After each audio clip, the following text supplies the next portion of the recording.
Hello, I'm Brigantia Blackbird, a Blackbird's Brew. Happy Thursday and welcome to the Pagan Housewife. Today we're going to be talking about the summer solstice. It is rapidly approaching. Soon the sun will be at the height of its power and its strength, and summer is in full swing. And the solstice isn't merely the longest day of the year, it's an important spiritual occasion. Now, most of us don't have a completely agricultural lifestyle anymore, but we are no less dependent upon successful farming than our ancestors were, and the life giving sun plays a considerable role in that process. And right now, we are in the midst of that growing season.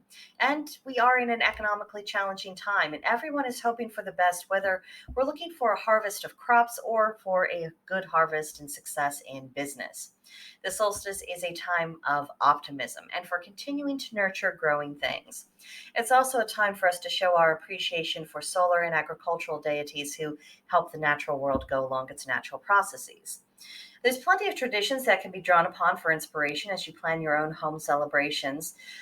Things like bonfires, picnics, making sun wheels, having mock battles between the Oak King and the Holly King, being on the lookout for sightings of the Fae at dusk. And that's just a few ideas for starters. There's plenty more.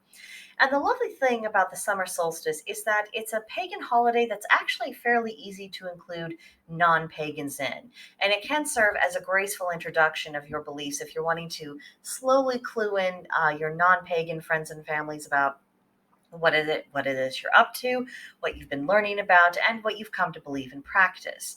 I mean, just think about it. It could be such a relaxed occasion, a nice cookout, a celebration of the sun and of life. And that's really enough to put your best pagan foot forward and to make a good impression on people who are unfamiliar with pagan beliefs and customs. And once that step is taken, it becomes easier if and when your beliefs come up again, and you won't be walking on eggshells as much anymore. And you'll know that the people around you, they have a reason to have a favorable or at least a neutral viewpoint of what you do and what you believe. The summer solstice is also an excellent time to establish personal traditions and family traditions because you've got the time. School is out, the weather is usually wonderful, and there's really potent energy in the ether, but it's still it's a relaxed energy. It's strong, but it's like the strength of a tide. It just flows right in without effort. And there's a lot to be said for making the most of that kind of energy. There's also a sleepiness of the summer that mirrors the repose of winter. I mean, yes, there's things that need doing, but somehow it just feels unrushed, as though everything's going to be taken care of in its own time. In the meantime, we've got flowers blooming, fruit and vegetables are ripening on the vine, and there are moments when all feels well with the world, almost as if this optimism of the season is shielding us, at least temporarily, from all the madness of the world. Now, however you choose to observe the occasion, I hope it's a truly wonderful time for you and your family and that it does recharge your batteries. That wheel is always turning, and after the solstice, we will begin the descent into the harvest season. It'll be here before we know it. Now, on the summer solstice, Blackbird's Brew Ungilded will be holding a brief group ritual to mark the occasion. And if you would like to join us for that, just click on the link in the description box below for Blackbird's Brew Ungilded. It'll take you to us.